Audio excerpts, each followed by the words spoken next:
Hello बच्चों, क्या हाल चाल? सब बढ़िया। तो भैया आज हम लोग इलेक्ट्रोकेमिस्ट्री ये बढ़िया सा चैप्टर हम लोग अब स्टार्ट कर रहे हैं। तो जैसा कि मालूम है आप लोग, तो हम लोग इस साल का मतलब बोलना ही काफ़ी बात है।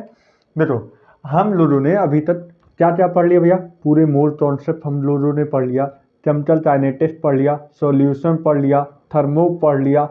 अब धीमे धीमे भैया चैप्टर पे चैप्टर होते जा रहे हैं, इसलिए अब हम लोग जितना बढ़िया से रिवीजन कर सकेंगे वो भी करेंगे, ठीक है? तो भैया तैयार हो ना भाई? तैयार हो कि नहीं? आज हम लोग एक नया चैप्टर, इंटरेस्टिंग चैप्टर इलेक्ट्रोकेमिस्ट्री है, बहुत इंटरेस्टिंग, बहुत कॉन्सेप्चुअल चैप्टर है भैया। और जिस तरीके से मैं हमेशा बोलता हूँ कि भैया हर एक चैप्टर, हर एक टॉपिक लिंक रखता है, हर एक टॉपिक, हर एक चैप्टर एक दूसरे से लिंक रखता है, उसी तरीके से इलेक्ट्रोकेमिस्ट्री एक चैप्टर ऐसा है जो पीछे से रेडॉक्स हो गया, आयनिक इक्विलिब्रियम हो गया, केमिकल इक्विलिब्रियम हो गया, ये सारे चैप्टर से इंटरलिंक करता है। और ये चैप्टर का नाम होता है इलेक्ट्रोकेमिस्ट्री। और इलेक्ट्रोकेमिस्ट्री काफी इंटरेस्टिंग चैप्टर है और मोस्ट प्रोबेबिलिटी काफी वेटेज इसका है भैया। तो हम लोग तो इस चैप्टर को बहुत अच्छे से, बहुत सुंदरता के साथ इस चैप्टर को समाप्त करना है। लेकिन पहला लेक्चर है तो भाई आराम से हम लोग हर एक चीज समझेंगे, हर एक चीज जानेंगे, ठीक है? लेकिन भैया उसमें हमें दो चीज चाहिए। एक आपका कंसंट्रेशन पूरी तरीके से यहाँ पे फोकस होना है और पूरी तरीके से हमारे शब्दों पे पकड़ रखना है कि मैं क्या बोल रहा हूँ, मैं क्या कहना चाहता हूँ। दूसरी चीज भैया, मैं यहाँ पे आपको कॉन्सेप्ट बढ़िया से समझाने आया हूँ। तो भैया ज्यादा लिखने का काम कम करेंगे, और कॉन्सेप्चुअल बेस्ड अपना माइंड बनाएंगे, हर एक चीज समझेंगे ज्यादातर, है कि नहीं? अरे बोलते हो भाई, वादा करो कि भैया हम लोग कॉन्सेप्ट बना के हर एक चीज समझ के सॉल्यूशन करेंगे, जिससे कि हम लोग तो चैप्टर पढ़ने में आसानी हो, अच्छा लगे। और जब अच्छा लगेगा तो चैप्टर आपका बढ़िया हो जाएगा। हंसते हंसते 5-10 नंबर आराम से मान के चलो। यहाँ पे इस चैप्टर से 3 क्वेश्चन बनते हैं, दो मोस्ट प्रोबेबिलिटी 2 क्वेश्चन बनते हैं, और ज्यादा भी प्यार आ गया तो 3 क्वेश्चन बन जाते हैं। तो भैया 3 क्वेश्चन मतलब 4 तेजा 12 नंबर आपका हो जाएगा। लेकिन कब हो जाएगा? जब आप पूरी तरीके से फोकस हो और पूरी तरीके से लगनशील यहीं पे आप पढ़ाई करें, कहीं और इधर उधर माइंड डाइवर्ट ना करें, ठीक है? देखो भाई, हम एक बात मानते हैं, जिस तरीके से आप लोगों का भी कभी हम भी वहां पे थे तो हमारा भी माइंड इधर उधर डाइवर्ट करता था। लेकिन भैया अगर तुम डाइवर्ट कर रहे हो तो मैं समझ सकता हूँ, तुम लोग की गलती नहीं है, ये एज ही ऐसा है कि डाइवर्ट हो जाता है। लेकिन मोस्ट प्रोबेबिलिटी अपने से एक ईमानदार बनो ना, अपने से ईमानदार बनो कि यहीं पे फोकस करने का पूरा प्रयास करो। हो नहीं पाता मान लो मैं, लेकिन अगर तुम प्रयास करो, जो 40-50% अगर एक बार में तुम प्रयास करते हो तो 2-3 बार करना, देखना आ जाएगा और अच्छे से। तो भैया प्रयास करो, ट्राई करो, ठीक है? ठीक है। अच्छा भैया, इलेक्ट्रोकेमिस्ट्री की बात कर दी जाए तो ये इलेक्ट्रोकेमिस्ट्री की बात कर रहे हैं भाई। तो ये बेसिकली यहाँ पे इलेक्ट्रो मतलब क्या होता है? इलेक्ट्रो मतलब इलेक्ट्रिसिटी होता है। मतलब भैया इलेक्ट्रिक मतलब यहाँ पे हम किसकी बात कर रहे हैं? इलेक्ट्रोकेमिस्ट्री मतलब क्या होता है? इलेक्ट्रिकल एनर्जी की बात कर रहा है। इलेक्ट्रो मतलब इलेक्ट्रिकल एनर्जी की बात कर रहा है, इलेक्ट्रिकल एनर्जी की बात कर रहा है। इलेक्ट्रो मतलब क्या समझ रहे हो भैया? बताओ यार। ये बेसिकली बोल रहा है इलेक्ट्रिकल एनर्जी। अब इलेक्ट्रिकल एनर्जी कैसी होती है ये हम जरा बात करते हैं। इलेक्ट्रिकल एनर्जी, अब ये बोल रहा है इलेक्ट्रो, इलेक्ट्रो मतलब इलेक्ट्रिकल एनर्जी, और केमिस्ट्री का मतलब ये होता है deals with a chemical reaction, deals with a chemical reaction, मतलब केमिकल रिएक्शन से जो इलेक्ट्रिकल एनर्जी बन जाए। मतलब बोल रहा है ये इलेक्ट्रोकेमिस्ट्री किससे डील करता है? ये डील करता है बेसिकली हमारे केमिकल रिएक्शन से। और केमिकल रिएक्शन से जब डील करता है तो इसी से थ्रू हमें क्या प्रोवाइड करवाता है? Electrical energy. अरे तुम सोच देते हो इस चैप्टर का नाम क्या है? केमिस्ट्री। केमिस्ट्री मतलब केमिकल रिएक्शन, और केमिकल रिएक्शन से डील कर रहा है इलेक्ट्रो मतलब इलेक्ट्रिकल एनर्जी से डील कर रहा है। मतलब इस रिएक्शन से, इस केमिकल रिएक्शन में कुछ ऐसा होगा, क्या होगा ये तो अभी आगे मालूम पड़ेगा। चैप्टर के बीच में मिड में आओगे तो ये सारी चीजें मालूम चलेगी। देखो तो इस रिएक्शन में ऐसा कुछ होगा जिसकी वजह से हमें इलेक्ट्रिकल एनर्जी प्रोड्यूस होगा। अब क्या होगा ये तो अभी हमें चैप्टर के बारे में ही मालूम पड़ेगा, मतलब जब अंदर जाएंगे तब हमें सारी चीजें मालूम पड़ेगी, ठीक है? तो भैया इलेक्ट्रोकेमिस्ट्री का मतलब electrochemistry deals with a chemical reaction which produce electrical energy. तो भैया ये बात समझ में आ जाए ना भाई, बेसिक बात चैप्टर से पहले क्या इंट्रोडक्शन है ये तो मालूम होना चाहिए। इलेक्ट्रोकेमिस्ट्री का मतलब ये क्या होता है, ये इलेक्ट्रोकेमिस्ट्री डील करता है केमिकल रिएक्शन से, जो चीज एक कुछ ऐसी चीजें होती है, इस रिएक्शन में कुछ ऐसी चीजें होती है उससे थ्रू इलेक्ट्रिकल एनर्जी प्रोड्यूस होता है, इसे हम बोलते हैं इलेक्ट्रोकेमिस्ट्री। सबसे सिंपल बात है, ये बात समझ में आ रही कि नहीं? हाँ सर ये बात समझ में आ रही है। अब इसमें दो चीजें आते हैं, एक होता है स्पॉन्टेनियस। अरे भैया ये कहाँ की बातें याद दिलवा रही है, स्पॉन्टेनियस और एक आ रहा नॉन स्पॉन्टेनियस। भैया फिर दे रहा हूं तुम्हारे ऊपर एक नए नए टर्म, अब इस नए नए टर्म को संभालो तुम। स्पॉन्टेनियस जो होता है ये कहाँ तुमने पढ़ा है? सर ये हमने थर्मोडायनेमिक्स में पढ़ा है, स्पॉन्टेनियस और नॉन स्पॉन्टेनियस। भैया नॉन स्पॉन्टेनियस मतलब जो रिएक्शन अपने आप से नहीं हो, जो रिएक्शन करवाने के लिए हमें कुछ ना कुछ देना पड़े, चाहे इलेक्ट्रिसिटी हो, चाहे हमें कैटालिस्ट हो, चाहे हमें टेम्परेचर हो, चाहे हमें कंसंट्रेशन बढ़ाना पड़े। ठीक है, ठीक है। स्पॉन्टेनियस जो भी रिएक्शन हो, जो भी रिएक्शन हो वो अपने आप चलते, अगर हमें इलेक्ट्रिसिटी सॉरी इलेक्ट्रिकल एनर्जी हमें प्रोड्यूस करवा दे रहा है, तब हम इसे बोलेंगे स्पॉन्टेनियस। स्पॉन्टेनियस में दो चीज होता है, अगर बात कर लीजिए डेल्टा जी ऑफ सिस्टम जो होता है, डेल्टा जी ऑफ सिस्टम जो होता है ये क्या लेस देन जीरो होता है कि ग्रेटर देन जीरो होता है? बताओ भाई डेल्टा जी जो होता है ये लेस देन जीरो होता है कि ग्रेटर देन? सर ये लेस देन जीरो होता है, ये लेस देन जीरो होता है। और वहीं पे बात कर दी जाए, वहीं पे बात कर दी जाए भैया, वहीं पे बात कर दी जाए, वहीं पे बात कर दी जाए, वहीं पे बात कर दी जाए नॉन स्पॉन्टेनियस की बात कर दी जाए। यहाँ पे यहाँ पे डेल्टा जी जो होता है, डेल्टा जी ऑफ सिस्टम जो होता है ये लेस देन जीरो होता है। और वहीं पे बात कर दिया जीरो जीरो जीरो जीरो होता है। और वहीं पे बात कर दी जाए इंट्रोपी की बात कर दी जाए, इंट्रोपी ऑफ सिस्टम जो होता है वो ग्रेटर देन जीरो होता है। ठीक है, ग्रेटर देन जीरो होता है। वहीं नॉन स्पॉन्टेनियस जस्ट इसका अपोजिट हो जाता है, मतलब डेल्टा जी मतलब जस्ट एनर्जी ऑफ सिस्टम जो होता है ये ज्यादा हो जाता है जीरो से। और वहीं पे बात कर दी जाए इंट्रोपी, इंट्रोपी ऑफ सिस्टम जो होता है, इंट्रोपी ऑफ सिस्टम जो होता है ये लेस देन जीरो होता है। भैया ये याद दिलवा रहा है हमें, ये हमें दिलवा रहा है कहाँ पे? थर्मोडायनेमिक्स। अभी रुक जाओ, अभी तो थर्मोडायनेमिक्स का याद दिलवाया, अभी रेडॉक्स का याद दिलवाएगा तब मजा आएगा। तो ये बात समझ में आ गया। स्पॉन्टेनियस क्या होता है? जहां पे डेल्टा जी ऑफ सिस्टम मतलब जिस एनर्जी ऑफ सिस्टम जो होता है जीरो से कम होता है, और इंट्रोपी ऑफ सिस्टम जो होता है वो ग्रेटर देन जीरो होता है। नॉन स्पॉन्टेनियस का मतलब होता है जिस एनर्जी ऑफ सिस्टम जो होती है जीरो से बड़ा होता है, और इंट्रोपी की बात कर दी जाए इंट्रोपी ऑफ सिस्टम जो होता है लेस देन जीरो होता है। ठीक है, सबसे सिंपल सबसे प्यारी दो बातें हैं, ये हमने थर्मोडायनेमिक्स में बहुत अच्छे से बात किया था। स्पॉन्टेनियस क्या होता है, नॉन स्पॉन्टेनियस क्या होता है, ये सारी बातें कर ली थी। अब इसके बाद एक नया टर्म आएगा रेडॉक्स का, अब वो संभालो। रेडॉक्स का, अच्छा रेडॉक्स में तुमने क्या पढ़ा? सर हमने रेडॉक्स में बहुत सारी चीजें पढ़ी हुई हैं। ठीक है, एक मिनट रुक जाना, पहले इसे सही चलते। तो भैया ये बात आप सब समझ में आ जाए, स्पॉन्टेनियस और नॉन स्पॉन्टेनियस ये छोटे छोटे दो टर्म थे। अब इसके बाद हम आते हैं, अब इसके बाद एक रिडॉक्स की बात करने जा रहे हैं भैया। अगर तुम्हें याद हो एक ऑक्सीडेशन का नाम था और एक रिडक्शन का नाम। अरे भैया याद है कि नहीं, याद आ रहा कि नहीं? इस दो टर्म तो देख के तुम्हें याद आ रहा कि नहीं? हाँ सर हमें याद आ रहा, ऑक्सीडेशन की बात है और रिडक्शन की। ऑक्सीडेशन मतलब क्या होता है, जब भी कभी जीरो से, जब भी तो जैसे कि मान लो, जैसे कि ऑक्सीडेशन की बात कर दी जाए, ऑक्सीडेशन की बात कर दी जाए, जैसे कि मान लो Zn जो होता है Zn+2 में जाता है, Zn+2 में जाता है, और Zn+2 में जाता है और 2 इलेक्ट्रॉन निकाल देता है, 2 इलेक्ट्रॉन निकाल देता है। तो ये क्या हुआ, ये यहाँ पे जीरो था और यहाँ पे चार्ज जो है +2, मतलब ये क्या हुआ, ये क्या ऑक्सीडेशन हुआ, यहाँ पे क्या हुआ, ऑक्सीडेशन हुआ बेसिकली। ठीक है, वहीं पे अगर बात कर दी जाए Cu+2 जो होता है, यहाँ पे 2 इलेक्ट्रॉन ले लेता है और ये बदल जाता है Cu में, मतलब यहाँ पे चार्ज +2 था और यहाँ पे जीरो था। तो मतलब ये क्या हुआ, ये तुम क्या बोलोगे, ये रिड्यूशन, ये क्या होता है, रिडक्शन होता है, ये रिडक्शन होता है। तो भैया ये दो टर्म आपको आने चाहिए, ये दो टर्म आने चाहिए, ये रिडक्शन हो गया और ये ऑक्सीडेशन। यहाँ पे चार्ज जो है, यहाँ पे चार्ज जो है भैया यहाँ पे +2 है और यहाँ पे चार्ज जीरो है। मतलब जहाँ पे चार्ज कम होता है उसे रिड्यूशन बोलते हैं और जहाँ पे चार्ज बढ़ता है उसे ऑक्सीडेशन बोलते हैं। हालांकि ये बेसिक बातें ये आपने रेडॉक्स में क्लास 11 में पढ़ रखा होगा। बेसिकली ये इतना छोटी बातें कोई नहीं बताता है, लेकिन ठीक है आनी चाहिए, कोई कंफ्यूजन नहीं होना चाहिए, ठीक है। अब उसके बाद सुनो, अब एक मैं तुम्हें रिएक्शन दे रहा हूं, जरा वो समझो।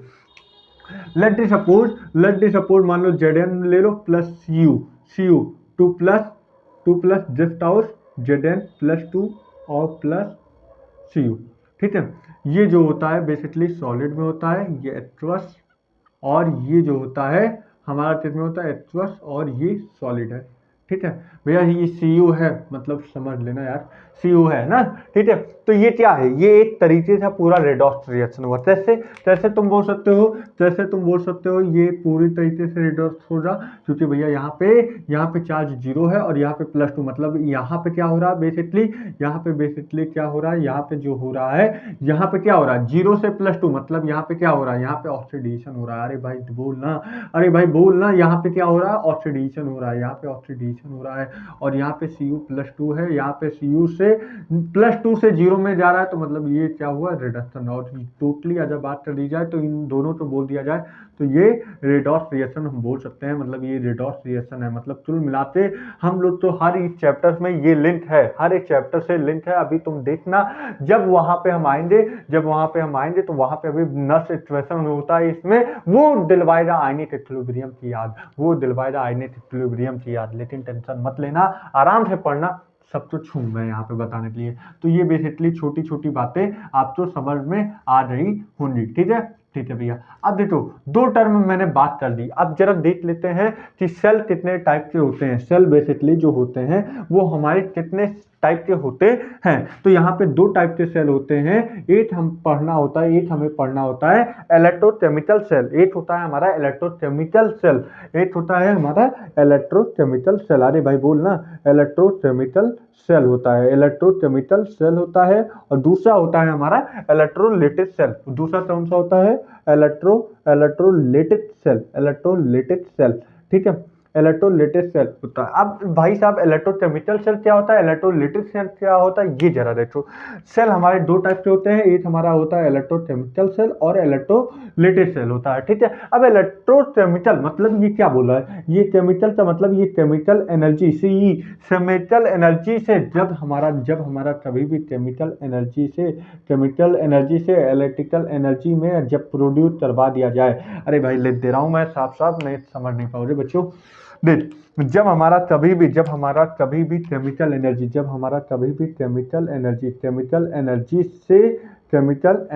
से इलेक्ट्रिकल एनर्जी प्रोड्यूस करे, जब हमारा केमिकल एनर्जी से इलेक्ट्रिकल एनर्जी प्रोड्यूस करे, देन हम बोलेंगे ये जो रिएक्शन होता है, ये जो सेल होता है इलेक्ट्रोकेमिकल सेल होता है। अरे भाई बोलना है कि नहीं, हाँ सर है। अब वहीं पे बात कर दी जाए इलेक्ट्रोलाइटिक सेल की बात कर दी जाए, तो यहाँ पे जो होता है हमारा जो होता है, यहाँ पे केमिकल, यहाँ जस्ट अपोजिट हो जाता है, मतलब यहाँ पे इलेक्ट्रिकल एनर्जी से हमारा कोई भी केमिकल रिएक्शन हो रहा हो, देन हम इसे बोलेंगे इलेक्ट्रोलाइटिक सेल, ठीक है।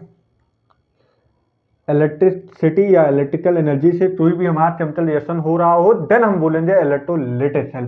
तो आई होप ये दोनों आपका डिफरेंस समझ में आया होगा कि भैया जब हम केमिकल से इलेक्ट्रिकल में कोई चीज, मतलब केमिकल एनर्जी से कोई रिएक्शन होता है, कोई केमिकल रिएक्शन में कुछ ऐसा होता है जिसकी वजह से इलेक्ट्रिकल एनर्जी प्रोड्यूस होता है, तब हम बोलते हैं इस सेल को इलेक्ट्रोकेमिकल सेल। वहीं इलेक्ट्रोलाइटिक सेल की बात करें, कुछ ऐसा चीज होता है इलेक्ट्रिकल एनर्जी में जिसके थ्रू हमारा जो केमिकल रिएक्शन प्रोड्यूस होने लगता है। अब ये जो होता है इलेक्ट्रोलाइटिक सेल, दोनों हमें यहीं पे पढ़ना है। पहले हम इलेक्ट्रोकेमिकल सेल की बात करते हैं, इसे हम डैनियल सेल या वोलेटिक सेल भी बोलते हैं। आई होप ये आपको सब बातें समझ में आ रही होंगी, ठीक है।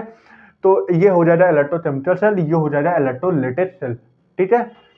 बड़ी बात नहीं है, बहुत छोटी छोटी बातें हैं, ये बात आप तो समझ में आ रही होंगी। अब जरा हम देख लेते हैं, एक हम क्या नाम है इलेक्ट्रोकेमिस्ट्री का पूरा ओवरव्यू दे देते हैं, मजा आ जाएगा कसम से। बस ये है कि ये तो हल्का फुल्का चीजें थी, तो ये बात समझ में आना भी चाहिए था, लेकिन अब इसके बाद जो हम समझाने जाएंगे भैया बहुत इंपॉर्टेंट है। अभी तो ये मैं पूरे इलेक्ट्रोकेमिस्ट्री का फर्स्ट लेक्चर में पूरा ओवरव्यू दूंगा, कैसे क्या पढ़ाना है, मतलब सारी चीजें समझ में आ जाए। और ये छोटी छोटी चीज आगे वाले लेक्चर में बहुत इंपॉर्टेंट रखेगा भैया, 4 से 5 लेक्चर इलेक्ट्रोकेमिस्ट्री का हो जाए।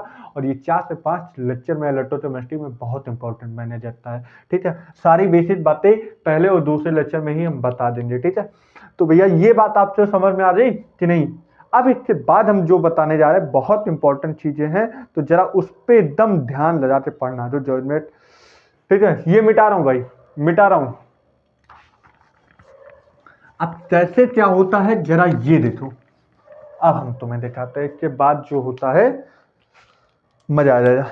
इलेक्ट्रोकेमिकल देख भाई, अब हम क्या करते हैं, देखो ये समझ में आ रहा है, ये ऑक्सीडेशन, ये होता है रिडक्शन। ठीक है, अब ये बेसिकली ये जो रिएक्शन है ये कैसे क्या होता है, कैसे देखा जाए, कैसे ऑब्जर्व हुआ, ये सारी चीज केमिस्ट्री के एनसीईआरटी में दिया हुआ है, पूरा डायग्राम बनाते। ठीक है, दूसरे पेज में, फर्स्ट पेज में इंट्रोडक्शन लिखा है, दूसरे पेज में हर एक चीज डाटा लिखा है। तो पहले हर एक चीज, पहले हम उस रिएक्शन का सारा ऑब्जर्वेशन समझ लेते हैं कैसे क्या होता है। ठीक है, अब मान लो दो हाफ शेल लेना है। पहला चीज दो क्या नाम है, फ्लास्क ले लो। 2 फ्लास्क में मतलब एक बात कर दीजिए जो भैया आराम से और बहुत अच्छे से पढ़ाना है। ठीक है, हमें अच्छे से बनाना है। ठीक है, देख मान लो, मानो नहीं, मैथ नहीं पढ़ रहे हो। ठीक है, अब 2 फ्लास्क ले लिया, 2 फ्लास्क ले लिया। ठीक, और यहां पे दूसरा फ्लास्क ले लो। ठीक, ले लिए? हाँ सर ले लिए। अब इसमें क्या होगा, इसमें सॉल्यूशन बनाओ। कितना सॉल्यूशन बनाए, ये भी तो माइंड में आ रहा होगा सर, इसका सॉल्यूशन कितना बनाए। तो इसमें Zn-SO4 का सॉल्यूशन ले लो। ठीक है, और यहां पे ले लो सॉल्यूशन कितना,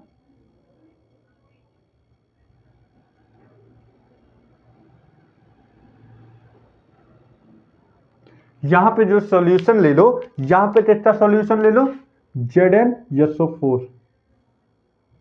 ठीक, Zn-SO4 का सॉल्यूशन ले लो, और यहां पे सॉल्यूशन ले लो CuSO4। 2 फ्लास्क लिया मैंने, 2 सॉल्यूशन, एक Zn-SO4 का सॉल्यूशन ले लिया है और एक CuSO4 का सॉल्यूशन ले लिया। ठीक है, हाँ भाई। अब ये हमने 2 मेटेलिक रॉड लेना है। ठीक है, 2 मेटेलिक रॉड लेना है। जैसे कि मैं एक रॉड ले रहा हूं, जिंक का रॉड ले रहा हूं, जो कि ये रॉड जो कि मेटेलिक का हो सकता है, और मेटेलिक का भी हो सकता है, स्टिप का भी हो सकता है, और मतलब 2-3 चीजों का हो सकता है ना। ये जो रॉड हो सकता है मेटेलिक का भी हो सकता है, स्टिप का भी हो सकता है। ठीक है, तो यहां पे जो रॉड है बेसिकली हम ले रहे हैं किसका, एक मिनट रुक जाना, दूसरा मार्कर कहाँ है, where is my second marker, जो जजमेंट मार्कर कहाँ गया भाई, 1 सेकेंड। हाँ मिल जाए भाई। हाँ, दूसरा जो हमें लेना है, चल भी रहे हो, हाँ चल रहा है, हाँ ठीक है। ये जो हमें रॉड लेना है, ये हमें जिंक का रॉड लेना है, और ये हमें कॉपर का रॉड लेना है। ठीक है, ठीक है, ले लिया। अब देखो पहले हमने सॉल्यूशन लिया, रॉड लिया, और 2 रॉड लिया। ठीक, अब मैं भैया इसे कोई भी मेटेलिक वायर से जोड़ दूंगा, मेटेलिक वायर से हम जोड़ देंगे। अरे सही बन गया। ठीक, मेटेलिक वायर से हम जोड़ देंगे, जोड़ लिया, हाँ जोड़ लिया। अब देख भाई, अब देख, सुन सुन सुन, यहां पे Zn 0 से Zn+2 में जा रहा है, मतलब भैया यहाँ पे ऑक्सीडेशन हो रहा है। मतलब ये जो Zn है, ये जो Zn है, ये टूट के कैसे टूटेगा, मतलब Zn की बात कर दी जाए, Zn की बात कर दी जाए तो ये किस तरीके से टूटेगा, Zn की बात कर दी जाए तो ये किस तरीके से टूटेगा सर, ये टूट के Zn+2 के फॉर्म में जाएगा, और Zn+2 के फॉर्म में जाएगा, मैं क्या बोलूं, Zn+2 के फॉर्म में जब टूटेगा तो यहाँ पे ये जो इलेक्ट्रोड है, इलेक्ट्रोड की वजह से यहाँ पे हमारा Zn+2 जाना चाहिए, मतलब ये किस फॉर्म में जाना चाहिए, Zn+2। अब ये जो इलेक्ट्रॉन, बेसिकली हम लोग क्या करते हैं, जो रिएक्शन होती है हम लोग बोलते हैं Zn है, हम लोग बोल रहे हैं Cu आ रहा है, Cu जा रहा है, Zn आ रहा है, Zn जा रहा है। बेसिकली ये क्या है, ये इलेक्ट्रॉन ही तो है, हाँ सर ये इलेक्ट्रॉन ही है। तो मतलब यहाँ पे Zn+2 के यहाँ पे जो है ये सारे सॉल्यूशन में आ रहा है। अब भैया ये क्या करेंगे, अब देखो +2 मतलब देखो देखो Zn जो होता है यहाँ पे 2 इलेक्ट्रॉन निकालना चाहता है, Zn 2 इलेक्ट्रॉन निकालना चाहता है, और Cu भैया Cu मतलब Cu 2 इलेक्ट्रॉन लेना चाहते हैं, और 2 इलेक्ट्रॉन लेके 0 में जाना चाहते हैं। तो भैया Zn+2 में निकाला, Zn+2 में निकाला। अब ये भैया इलेक्ट्रॉन इस तरीके से तो जाएगा, इस इलेक्ट्रिक वायर से यहाँ पे क्या नाम है, इस मेटेलिक वायर से चॉपर से इलेक्ट्रोड पे जाएगा, और यहाँ पे चॉपर किस फॉर्म में होगा, चॉपर किस फॉर्म में होगा, Cu+2 के फॉर्म में होगा, Cu+2 के फॉर्म में होगा, Cu+2 के फॉर्म में होगा। अरे चॉपर किस फॉर्म में होगा, Cu+2 के फॉर्म में होगा। और जब ये इलेक्ट्रॉन आएगा, ये इलेक्ट्रॉन आएगा तो इस इलेक्ट्रोड पे आएगा, तो ये चॉपर आयन जो है ये 2 इलेक्ट्रॉन लेके बदल जाएगा चॉपर में बदल जाएगा। और चॉपर में बदलने का मतलब यहाँ पे रिडक्शन हुआ। अरे भाई देख ना, यहाँ पे रिडक्शन हो रहा कि नहीं, चॉपर के पर +2 चार्ज था, अब यहाँ पे चॉपर पे 0 चार्ज, मतलब यहाँ पे क्या हुआ, यहाँ पे बेसिकली क्या हुआ, यहाँ पे रिडक्शन हुआ। और यही बात कर दिया जाए, Zn 0 में था, और Zn किस में बदल दिया, +2 में। +2 मतलब 0 से +2 मतलब यहाँ पे क्या हुआ है, ऑक्सीडेशन हुआ है। और भैया ऑक्सीडेशन हुआ है, यहाँ पे तो ऑक्सीडेशन हुआ, यहाँ पे रिडक्शन हुआ। अब देख भाई, हमेशा तुम ये चीज फिजिक्स में पढ़ते हो, जिस साइड से इलेक्ट्रॉन जाता है उससे अपोजिट जो होता है करंट निकलता है। मतलब अगर बात कर दी जाए तो यहाँ से यहाँ तक, मतलब बात कर दी जाए यहाँ से, मतलब इस वाले इलेक्ट्रोड से इस वाले इलेक्ट्रोड पे हमारा इलेक्ट्रॉन मूव कर रहा है, और इलेक्ट्रॉन जिस तरफ मूव करता है उससे अपोजिट जो होता है करंट मूव करता है। मतलब करंट जो है वो इस साइड मूव करेगा। हाँ सर, ये बात समझ में आया। पहले मैंने बोला क्या, यहाँ पे मैंने सॉल्यूशन लिया, यहाँ पे ZnSO4 का सॉल्यूशन लिया, और यहाँ पे CuSO4 का सॉल्यूशन लिया। Zn किस फॉर्म में जाता है, Zn+2 मतलब यहाँ पे इलेक्ट्रोड लिया, यहाँ पे इलेक्ट्रोड Zn का लिया, यहाँ पे इलेक्ट्रोड चॉपर का लिया। अब ये जो Zn है, Zn+2 उतरता जाएगा, Zn+2, क्योंकि भैया Zn+2 हमेशा ऑक्सीडेशन फॉर्म में जाना चाहेगा, तो Zn+2 में टूटता जाएगा। अब इसका जो इलेक्ट्रॉन है वो जाएगा चॉपर पे, और जब चॉपर पे जाएगा तो Cu+2 के फॉर्म में है, ये 2 इलेक्ट्रॉन ले लेगा, और 2 इलेक्ट्रॉन जब लेगा तो ये चॉपर आयन बना लेगा, चॉपर में चला जाएगा, और चॉपर का ऑक्सीडेशन नंबर 0 हो जाएगा, और देन हम इसे बोलेंगे रिडक्शन। मतलब यहाँ पे रिडक्शन हुआ और यहाँ पे ऑक्सीडेशन हुआ, और जो इलेक्ट्रॉन होता है वो हमेशा मूव करता है इस वाले सॉल्यूशन से इस वाले सॉल्यूशन पे इलेक्ट्रॉन मूव कर रहा है। ठीक है, तो भैया बेसिकली अब देखो ये होता है हमारा करंट, ये जो होता है हमारा करंट होता है। ठीक है, ये जो होता है हमारा करंट मूव कर रहा है। ठीक, ये जो होता है बेसिकली हमारा करंट मूव करता है। ठीक है, हाँ सर जान गए। अब देख, इस प्लेट को, मतलब इस इलेक्ट्रोड की बात कर रहे हैं, इस इलेक्ट्रोड को बोलते हैं एनोड बोलते हैं, एनोड इलेक्ट्रोड। ठीक है, एनोड वाला इलेक्ट्रोड होता है। और यहाँ पे हम बात कर दी जाए, यहाँ पे हम बोलते हैं कैथोड इलेक्ट्रोड। अरे भाई समझ में आया, हाँ सर ये बात समझ में आ गई। अब देखो एनोड की बात करती है, एनोड इलेक्ट्रोड, और यहाँ पे कैथोड इलेक्ट्रोड हो गया है कि नहीं, हाँ सर हो गया। अब देखो यहाँ पे होता क्या है, एनोड की बात कर दिया, एनोड पे क्या हो रहा है, ऑक्सीडेशन हो रहा है, यहाँ पे ऑक्सीडेशन हो रहा है। अरे भाई Zn+2 में जा रहा, और कैथोड जो हो रहा है Cu में बदल रहा है, Cu+2 किसमें बदल रहा है, Cu में। मतलब यहाँ पे भैया क्या हो रहा है, रिडक्शन हो रहा है, यहाँ पे क्या हो रहा है, रिडक्शन हो रहा है। मतलब यहाँ पे एनोड पे ऑक्सीडेशन हो रहा है, और हमारा कैथोड पे रिडक्शन हो रहा है। अरे भाई बोलना, एनोड पे ऑक्सीडेशन और कैथोड पे रिडक्शन हो रहा है। ठीक है, तो मतलब अब ये बात समझ में आ जाए भैया, एनोड पे क्या होता है, मतलब हमारा ऑक्सीडेशन किस पे होता है, एनोड पे होता है ऑक्सीडेशन, एनोड पे क्या होता है, ऑक्सीडेशन। और कैथोड की बात कर दी जाए तो यहाँ पे क्या होता है, रिडक्शन, यहाँ पे क्या होता है, रिडक्शन, और एनोड पे क्या होता है, ऑक्सीडेशन। अब देखो मतलब करंट इलेक्ट्रॉन किस तरीके से मूव कर रहे हैं, मतलब मेरे कहने का मतलब क्या हो गया, एक एनोड एक कैथोड। अब तुम्हें समझ में आ जाए कि भैया इलेक्ट्रॉन जो होता है Zn से Cu जा रहे हैं, मतलब Zn तो हम क्या बोल सकते हैं, Zn तो हम बोल सकते हैं एनोड, Zn तो हम क्या बोल सकते हैं, एनोड। मतलब इलेक्ट्रॉन जो मूव कर रहे हैं एनोड से कैथोड, मतलब इलेक्ट्रॉन की बात कर दी जाए, इलेक्ट्रॉन जो होता है, इलेक्ट्रॉन जो मूव कर रहे हैं वो भैया हमारे एनोड से कैथोड की तरफ मूव करते हैं, एनोड से कैथोड की तरफ मूव करते हैं। और वहीं पे बात कर दी जाए करंट, वहीं पे बात कर दी जाए करंट की बात कर दी जाए, करंट जो होता है मूव जो चलता है वो कैथोड से एनोड की तरफ मूव करता है। ये बात समझ में आया, ये बात समझ में आ गया। अरे भैया इलेक्ट्रॉन इस साइड से जाएगा तो करंट इस साइड से आएगा, मतलब कैथोड ये है एनोड ये है, तो करंट जो होता है वो कैथोड से लेके एनोड की तरफ मूव करता है। वहीं इलेक्ट्रॉन की बात कर दी जाए वो एनोड से लेके कैथोड की तरफ मूव करता है। ये बात समझ में आई? अरे भाई बोल ना, ये बात समझ में आ गया, ये बात समझ में आ गया। बेटा देखो आराम से पढ़ो, सब समझ में आएगा। कोई ये मैंने अभी रॉकेट साइंस नहीं बताई है, ठीक है? ये बात समझ में आ जाए? हाँ सर ये बात समझ। अब एक मैं तुम्हें बता दे रहा हूँ एक बहुत अच्छी चीज, एनोड पे हमेशा नहीं, पहले मेरी बात सुनो। एनोड पे यहाँ पे मतलब इलेक्ट्रोकेमिकल सेल की बात कर दी जाए, अगर इलेक्ट्रोकेमिकल सेल की बात कर रहे हैं तो एनोड पे रुक जाओ, मैं एक जहाँ अलग जगह लिखूंगा, रुक जाओ, ये चीज मैं मिटा रहा हूँ, ये चीज मैं मिटा दे रहा हूँ, ठीक है? यहाँ पे ये चीज अभी जरूरत नहीं है, ठीक है? अभी यहाँ पे ये चीज की जरूरत नहीं है, ठीक है? अब बात कर रहे हैं भैया, सुनो, अगर बात कर दी जाए यहाँ पे रुक जाओ, हाँ ये हो जाएगा एनोड, ये हो जाएगा कैथोड, ठीक? अच्छा बात कर दी जाए इलेक्ट्रोकेमिकल सेल, ईसी मतलब समझ हो ना, इलेक्ट्रोकेमिकल, लाओ भैया लिख दे रहा हूँ, नहीं जान खा जाओ भाई, इलेक्ट्रोकेमिकल, ठीक? और यहाँ पे इलेक्ट्रोलाइटिक सेल, अब दोनों में क्या डिफरेंस होता है? दोनों में ये डिफरेंस होता है भैया, दोनों में ये डिफरेंस होता है। इलेक्ट्रोकेमिकल की बात कर दी जाए तो यहाँ पे हम जो एनोड पे होता है वो नेगेटिव होता है और कैथोड पे हम पॉजिटिव लेते हैं।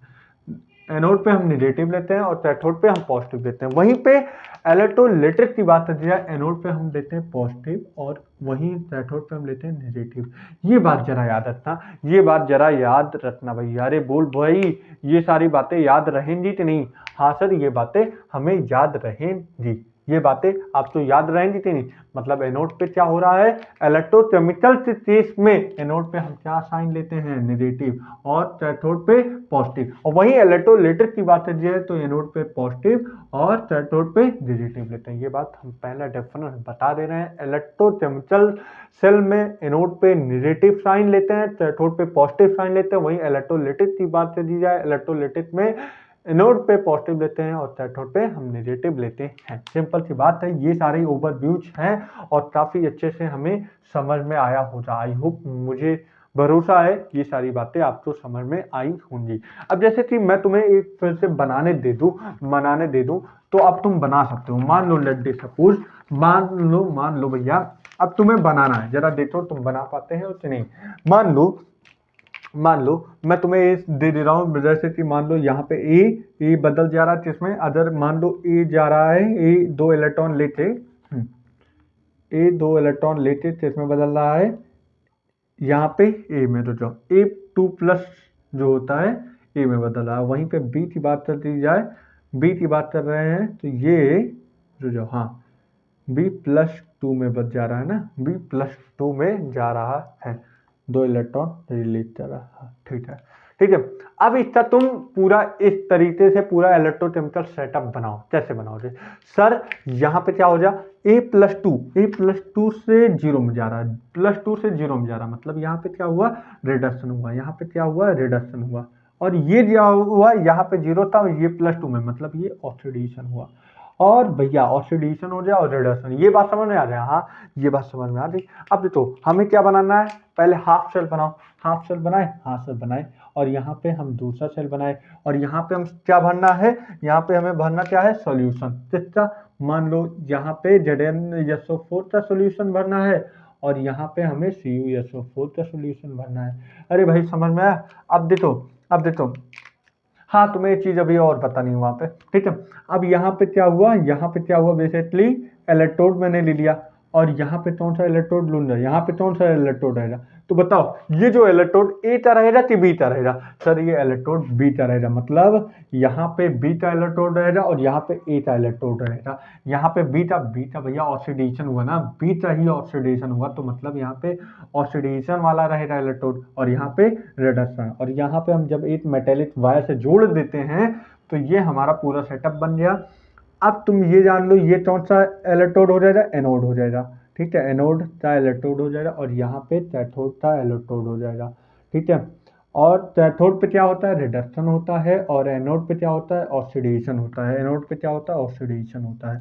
ठीक है, ठीक है भैया।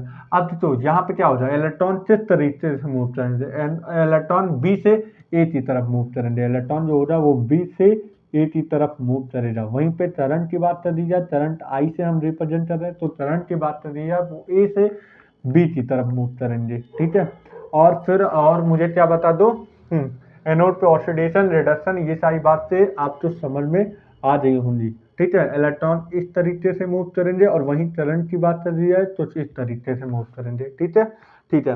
अब मुझे ये बता दो भैया, जब Zn+2 में निकल रहा है, Zn+2 में निकल रहा है, सोल्यूशन में आ रहा है, सोल्यूशन में आ रहा है, मतलब एनोड की थिकनेस जो होती है वो कम होती है कि बढ़ती है।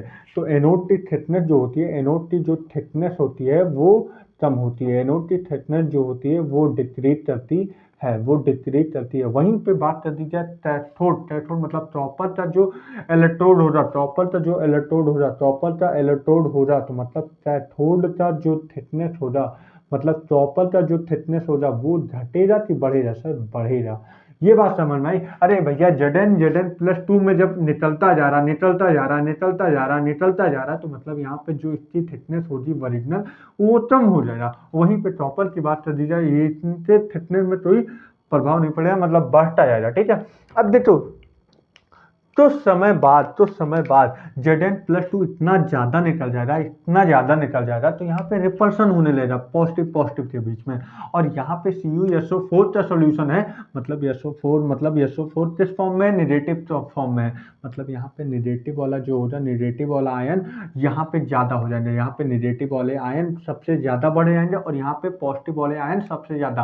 अब इन दोनों के बीच में काफी रिपल्सन हो जाए, काफी रिपल्सन, मतलब यहाँ पे पॉजिटिव पॉजिटिव में रिपल्सन हो जाए और यहाँ पे SO4 इतने ज्यादा भर जाएंगे, यहाँ पे निगेटिव निगेटिव में रिपल्सन हो जाए। अब इसके लिए हम क्या करेंगे, मतलब यहाँ पे जो जब तक क्या नाम है रिपल्सन नहीं हो रहा था तब तक इलेक्ट्रॉन जा रहा था इधर और करंट इधर आ रहा था, मतलब करंट और इलेक्ट्रॉन दोनों मूव कर रहे थे, मतलब इलेक्ट्रिसिटी जनरेट हो रहा था। लेकिन अब वही बात कर दी जाए, लेकिन वहीं पे बात कर दी, जब रिपल्सन बढ़ जाएगा तो यहाँ आपस में ना यहाँ से इलेक्ट्रॉन यहाँ पे मूव करेंगे और ना यहाँ से करंट यहाँ पे मूव करेगा। मतलब तो मिलाते आ जाए कुछ समय बाद देखा जाए तो यहाँ पे जो होता है Zn+2 जो होता है +2 का चार्ज इतना बढ़ जाएगा जिसकी वजह इलेक्ट्रॉन मूव नहीं कर पाएगा और करंट फ्लो नहीं कर पाएगा। मतलब कुल मिलाते ये जो रिएक्शन होती है वहीं स्टॉप कर जाएंगे। इसके लिए हमें दूसरी चीज का उपयोग करना पड़ता है जिसे हम बोलते हैं शॉर्ट ब्रिज। अब ये मैं हटा दे रहा हूँ जरा, अब आपको समझाने के लिए। ठीक है, ये होता है Zn+2 के फॉर्म में। अब हम लगाते हैं शॉर्ट ब्रिज। अब ये बेसिकली करता क्या है, बेसिकली ये शॉर्ट ब्रिज का काम क्या होता है, जरा ये बात समझो। शॉर्ट ब्रिज का काम ये होता है भैया कि इन दोनों का क्या नाम है, जो ये चार्जेज होते हैं, चार्जेज जो यहाँ पे पॉजिटिव वाले चार्ज बढ़ जाते हैं, यहाँ पे जो पॉजिटिव वाले चार्ज होते हैं वो बढ़ जाते हैं, उन्हें न्यूट्रलाइज कर देता है वहीं यहाँ पे। और यहाँ पे जो नेगेटिव वाले चार्ज होते हैं वो जो होते हैं, जो ये यूट्यूब शेप का एक क्या नाम है, यूट्यूब शेप का एक शॉर्ट ब्रिज है। ठीक है, शॉर्ट ब्रिज है।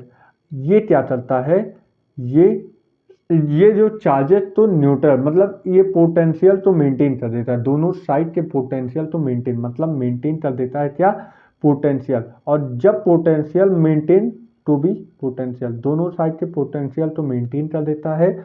और फिर इसकी वजह से जब पोटेंशियल मेंटेन हो जाएगा तब यहाँ तक जो इलेक्ट्रॉन है वो इस साइड मूव करेगा और करंट इस साइड मूव होने लगेगा, मतलब करंट अल्टीमेट फ्लो होने लगेगा। मतलब ये शॉर्ट ब्रिज ही ऐसा काम करता है। अब वो क्या करता है अभी आगे मैं तुम्हें डीपली में बताऊंगा, लेकिन ये जान लो यूट्यूब शेप का शॉर्ट ब्रिज मेंटेन कर देता है पोटेंशियल। तो जिसकी वजह से यहाँ पे जो बढ़ा हुआ पॉजिटिव आयन होता है या पॉजिटिव चार्ज होता है वो कम हो जाता है, मतलब न्यूट्रल हो जाता है, और जो यहाँ पे बढ़ा हुआ नेगेटिव चार्ज होता है वो न्यूट्रल हो जाता है, जिसकी वजह से फिर से इलेक्ट्रॉन यहाँ से यहाँ पे मूव करने लगते हैं और यहाँ पे करंट जो होता है यहाँ से यहाँ पे मूव करने लगता है। फिर उसके बाद इलेक्ट्रॉन फ्लो होने लगता है, इलेक्ट्रिक फील्ड फ्लो होने लगती है। अरे भाई बात समझ में आई? अरे भाई बोलना, इतनी बातें समझ में आई? बताओ, इतना फोकस अगर अच्छे सुने होंगे तो ये सारी चीज अच्छे समझ में आई होंगी।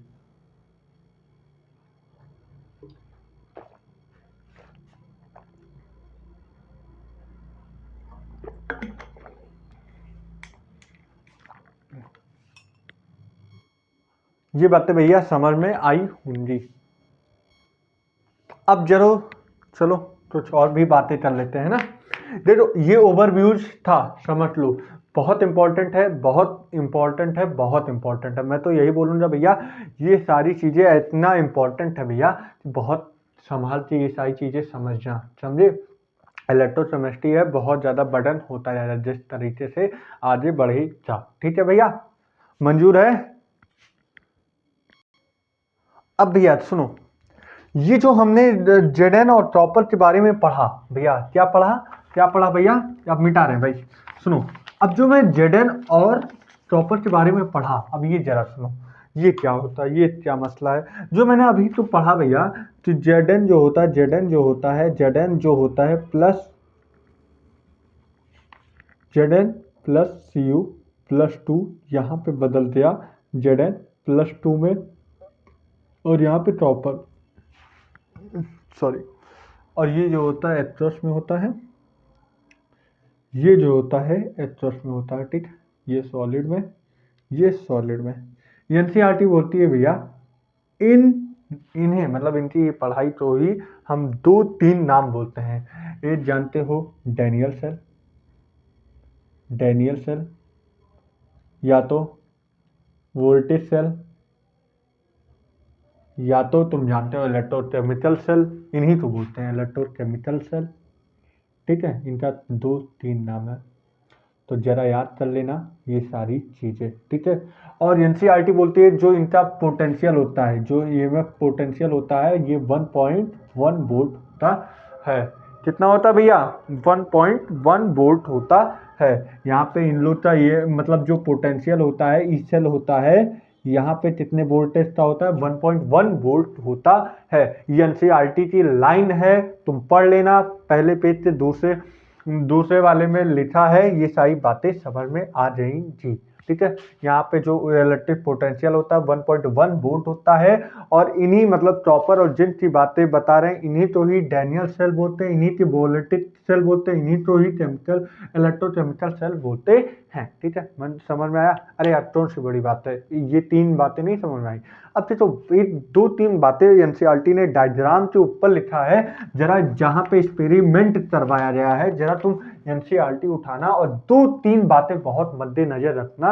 एनसीईआरटी पहला चीज बोलती है, अरे भैया अगर यही ईएमएफ सेल जो होता है अगर 1.1 वोल्ट 1.1 वोल्ट के बराबर आ जाए, देन कोई भी करंट फ्लो नहीं होगा, देन ना ही इलेक्ट्रॉन, मतलब नो इलेक्ट्रॉन और नो करंट फ्लो, मतलब दोनों ही नहीं कुछ फ्लो हो रहा, मतलब ना ही करंट फ्लो हो रहा, ना ही कोई इलेक्ट्रॉन फ्लो हो रहा। मतलब यहाँ पे अगर जो ईएमएफ ऑफ सेल हो जाए, मतलब जो पोटेंशियल 1.1 वोल्ट के बराबर आ जाए, तो ना ही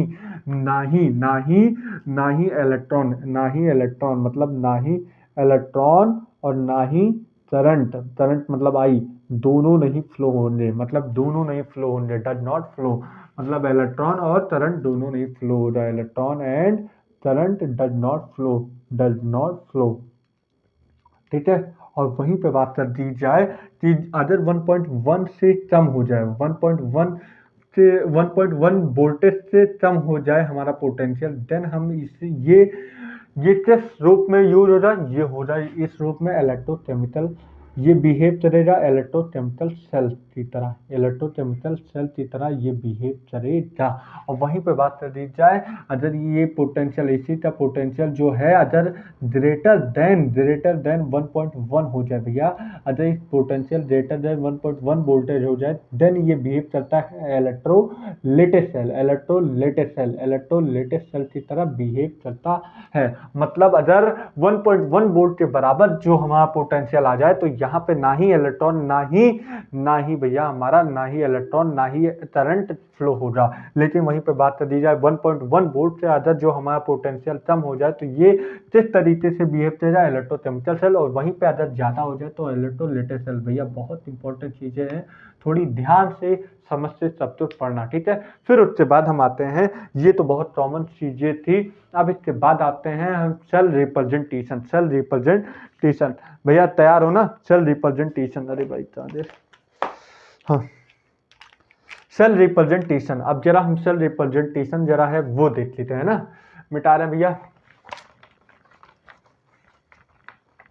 ठीक है। अब जरा हम देख लेते हैं सेल रिप्रेजेंटेशन, ये सारी चीजें तुम देख लेना, ठीक है। आई होप सारे समझ में आ रहे होंगे। देखो अब सेल रिप्रेजेंटेशन की बात कर रहे हैं। अब सेल रिप्रेजेंटेशन, अब जिस तरीके से बचपन में तुमने स्टार्टिंग में ABCD पढ़ा है ना, या तुमने 11th में ये सारी चीजें पढ़े हो ना, तो बस अब वही करना है। अब सेल रिप्रेजेंटेशन की बात कर दी जाए, सेल रिप्रेजेंटेशन भाई, सेल रिप्रेजेंटेशन की बात कर दी जाए, जिस तरीके से बचपन में ABCD पढ़े हो ना, वही तरीके से अब दोबारा पढ़ना है। लेकिन जो वहां पे पढ़े थे A for Apple, B for boy और C फॉर कैट, यहाँ पे बस थोड़ा ही बदल जाएगा।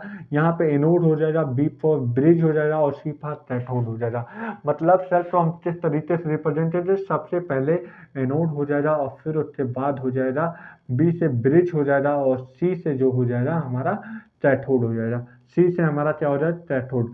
मतलब भैया हम किस तरीके से रिप्रेजेंट, ओ भाई सबसे बड़ी गलती, कैथोड, ठीक है। तो यहाँ पे सबसे पहले एनोड रहेगा, फिर हमारा शॉर्ट ब्रिज रहेगा, फिर हमारा कैथोड रहेगा। तो भैया ये मिटा रहे हैं, जरा देखते जाना, ठीक है। मिटा रहे हैं भाई, ये बात समझ में आ रही, ये बात समझ में आ रही। अब जरा हम मिटा रहे हैं तो जरा अब आगे देखना, ठीक है। अब हम किस तरीके से सेल तो रिप्रेजेंट, जैसे कि मान लो कोई भी एनोड हो जाए, मतलब यहाँ पे बात कर दीजिए, आप तुम देखते जाना। देखो मान लो A2+ यहाँ पे जो हो जाएगा, यहाँ पे A से A+2 में जा रहा है, और मान लो यहाँ पे शॉर्ट ब्रिज B से 2+ में B में जा रहा है। तो यहाँ पे क्या हो रहा है, यहाँ बेसिकली क्या हो रहा है, यहाँ ऑक्सीडेशन हो रहा है कि रिडक्शन? सर यहाँ पे ऑक्सीडेशन हो रहा है। और यहाँ पे बात कर दी जाए तो यहाँ पे क्या हो रहा है, रिडक्शन हो रहा है, ठीक है। रिडक्शन हो रहा है, यहाँ पे क्या हो रहा है, रिडक्शन हो रहा है, यहाँ पे क्या हो रहा है, रिडक्शन हो रहा है। तो मतलब ऑक्सीडेशन, मतलब एनोड पे बात कर दी जाए तो यहाँ पे क्या होता है, बेसिकली यहाँ पे ऑक्सीडेशन होता है और यहाँ पे क्या होता है, रिडक्शन होता है, ठीक है। रिडक्शन होता है। और इसके बीच में डबल लाइन से हम क्या रिप्रेजेंट करते हैं, इससे बदल में डबल लाइन से हम कैसे रिप्रेजेंट करते हैं, शॉर्ट ब्रिज से। ये बातें समझ में आती हैं। ये डबल लाइन किस तरीके से रिप्रेजेंट करते हैं, शॉर्ट ब्रिज। जैसे कि मान लो mg बदल रहा है mg+2 में, ठीक है, mg+2 में। और वहीं पे बात कर दीजिए Al जो हो रहा है,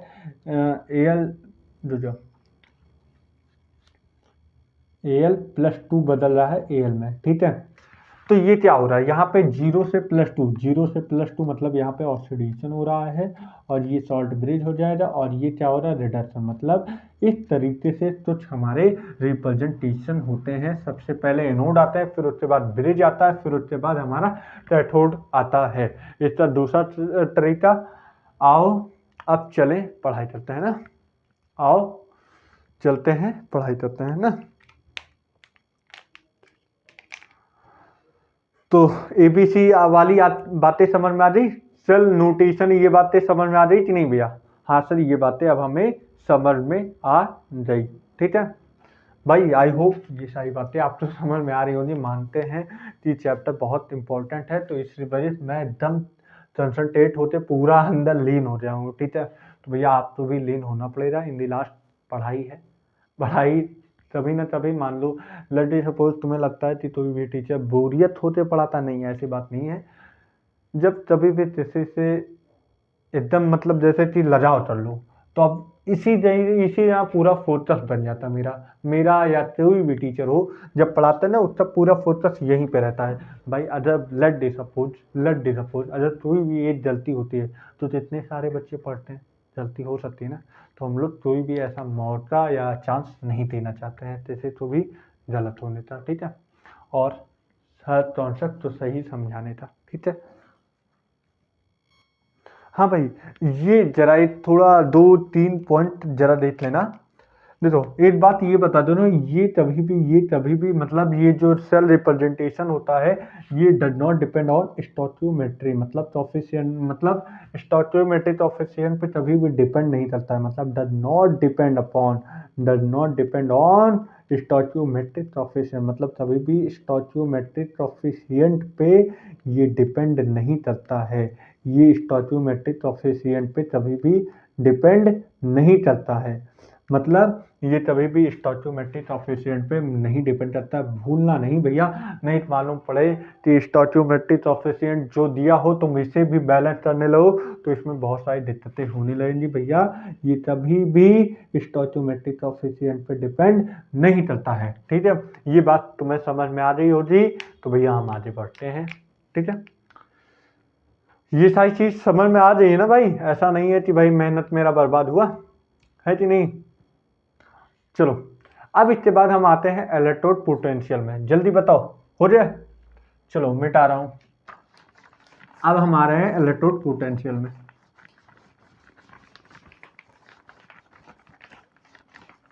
देखो भाई, रटने वाली तो चीज नहीं है, बस समझने वाली सब चीजें हैं, इसलिए समझो। अरे भाई क्यों फंस रहे हो, 1 सेकेंड। हाँ आप सही हो जाए। हाँ, अब हम बात कर रहे हैं इलेक्ट्रोड पोटेंशियल की।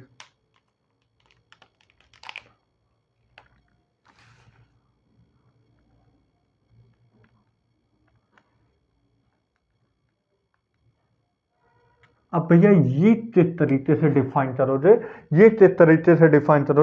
ये जरा देखते हैं। इलेक्ट्रोड पोटेंशियल किस तरीके से डिफाइन करोगे, ये डिफरेंस होता है, ये पोटेंशियल होता है, ये पोटेंशियल का डिफरेंस होता है किसके बीच में, डिफरेंस बिटवीन, मतलब डिफरेंस नहीं बोलना चाहिए, पोटेंशियल डिफरेंस बिटवीन किसके बीच में, इलेक्ट्रोड और इलेक्ट्रोड सॉल्यूशन, मतलब जो सॉल्यूशन है इलेक्ट्रोड का सॉल्यूशन है और इलेक्ट्रोड के बीच में जो पोटेंशियल का डिफरेंस होता है, इसी तो हम बोलते हैं इलेक्ट्रोड पोटेंशियल, ठीक है।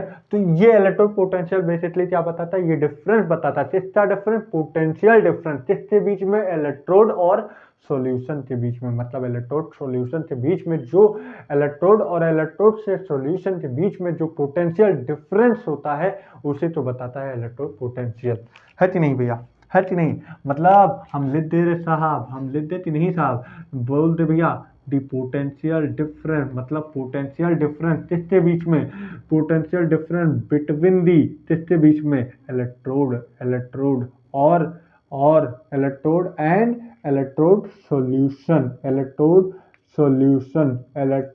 सॉल्यूशन, इसके बीच में जो पोटेंशियल डिफरेंस होगा, इन्हीं को हम बोलते हैं नोन एज इलेक्ट्रोड पोटेंशियल, ठीक है।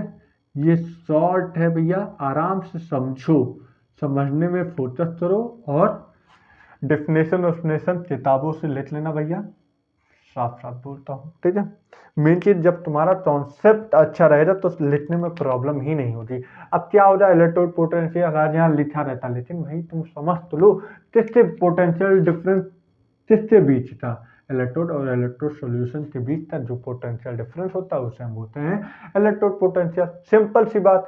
अब इसमें दो लोग आते हैं भाई लोग, दो लोग आते हैं, एक होता है oxidising potential, oxidising electrode potential, oxidising electrode potential, oxidising electrode potential, E P ले दे रहा हूँ, इलेक्ट्रोड पोटेंशियल। ये क्या होता है, यहाँ पे टेंडेंसी किसका किसका, भाई यहाँ पे टेंडेंसी मतलब लूज करने का या ऑक्सीडाइज, सर यहाँ पे जो क्या नाम है, ये वो टेंडेंसी होता है, ये इलेक्ट्रोड पोटेंशियल की वो टेंडेंसी होती है जहाँ पे इलेक्ट्रॉन तो जहाँ पे इलेक्ट्रॉन को ऑक्सीडाइज कर दिया जाए, जहाँ पे इलेक्ट्रॉन को ऑक्सीडाइज कर दिया जाए, तब हम इसे बोलते हैं ऑक्सीडाइजिंग पोटेंशियल। क्या हम बोल सकते हैं, ऑक्सीडाइजिंग पोटेंशियल, ठीक है। तो हम लिख दे रहे हैं भैया लिख दे रहे हैं दी स्पीसीज, नहीं, the tendency of species, the tendency of species to get oxidise,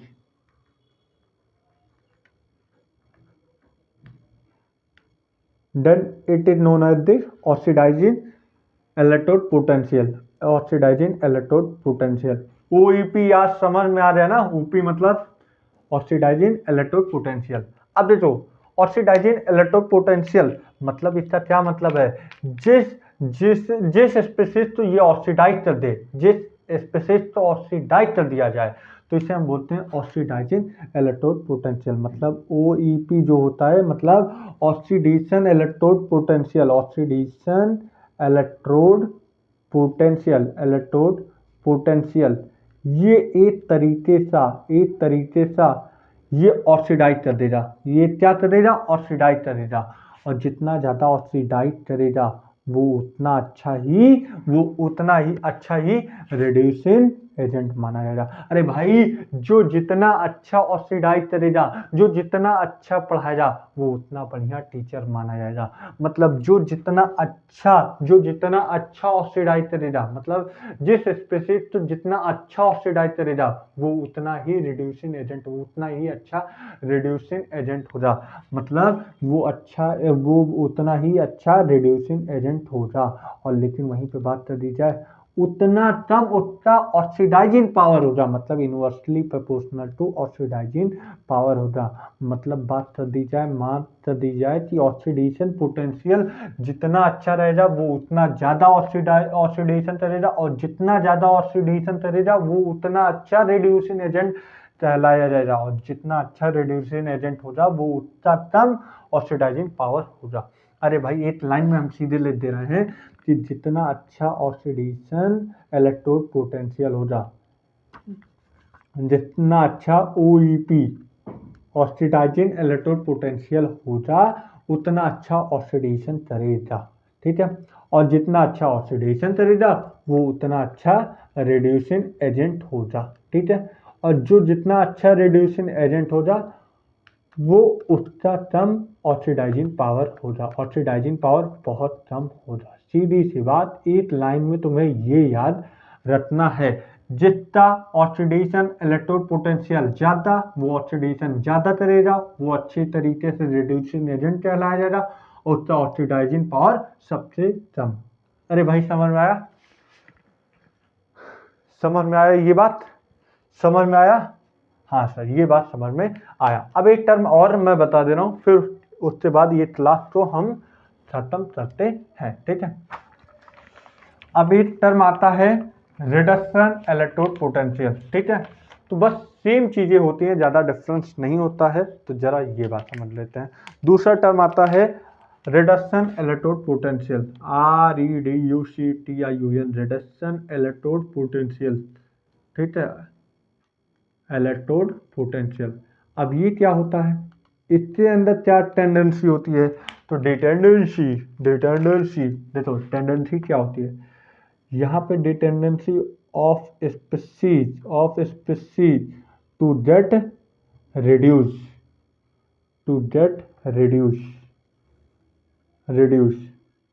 that is known as the reducing electrode potential.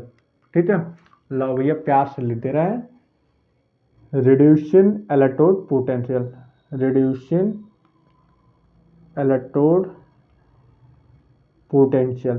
ठीक है, ठीक है भैया, ये भी हटो भाई, तुम कहाँ हो, ये भी भाई साहब हट गए। ठीक है, ये होता है ऑक्सीडाइजिंग है भाई।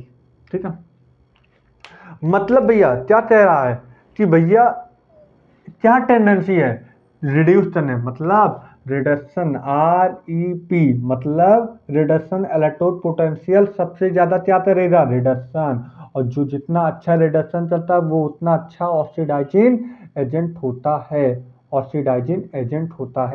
और उसकी बात कर दी जाए उसकी रिड्यूसिंग पावर उतना कम होता है। मतलब भैया दो बातें नोटिस कर लो, क्या, जो जितना अच्छा रिडक्शन पोटेंशियल वो उतना अच्छा रिडक्शन करेगा, और जो जितना अच्छा रिड्यूस करेगा वो उतना अच्छा ऑक्सीडाइजिंग एजेंट हो जाएगा, और जितना ऑक्सीडाइजिंग एजेंट सबसे ज़्यादा उसका रिड्यूसिंग पावर सबसे कम।